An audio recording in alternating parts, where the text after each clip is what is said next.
My name is Todd Sabin, and I was born in 1960 in Cedar Rapids, Iowa. What is one of your most distinct memories of media during the Vietnam War? Well, I think media probably changed for me. I was born in 1960, and it changed when JFK was assassinated. I became aware that all these events, national and world events, were broadcast on TV, and I remember my parents watching TV during the assassination and then afterwards, but I guess that's when I became aware of TV as media. And then that went to the Vietnam War. My first recollections would be probably when I was 5 or 6 years old, asking my mother what this was on TV and where this place was, and at that time, local and national news, we only had 3 channels on television, so local and national news were a big part of every evening as we watched as America pushed forward and then fell back, and how through the waning months of the Johnson administration and when Nixon came in, how he was going to change things, and how the press followed this and how it became a positive first and then slowly a negative. And watching the election of '68, once again watching television, that was our connection to the war and national events. How do you think being a part of a middle-class family in Iowa affected your view of the war compared to people of other backgrounds?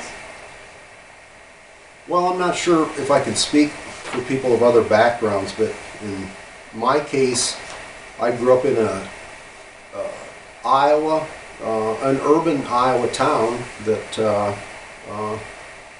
most of the people in my neighborhood were factory workers and manufacturing, and my father as well. And so it was a close-knit, small community. And I remember the Vietnam War being this very far away foreign thing going on that we were following by TV and newspaper. But when it hit home was when a neighbor of ours, 2 houses up, was drafted and actually sent to Vietnam, and how that became all of a sudden a reality to our little close-knit. All of a sudden this Vietnam War, which was a foreign thing, became a neighborhood thing. It escalated to the point that we all knew somebody or knew somebody who knew somebody that was going or was already there or came back. To what degree do you think your perspective of the war was shaped by TV and other media? Well, I think my perspective of the war was shaped hugely by media and the television. Once again, that was my only connection early on. That, and we used to look at magazines like Life magazine, Look magazine, National Geographic, obviously the newspaper, the radio. That changed over time. From start to end, I just remember us becoming involved in Vietnam, moving forward, being pushed back, obviously the '68 election, and then around that time it seemed like the public perception of the war changed, and more early on everybody was positive and, okay, we're going to do this. I mean, we had a history of dominating in wars, and I think that's people's perspective.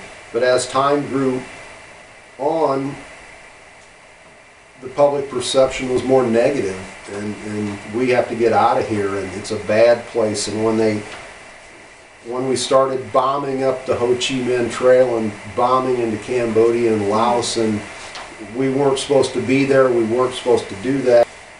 I guess it went through the positive and then the negative, and the press followed that, and how they presented the war to the people. And it followed the prevailing feelings of the American people.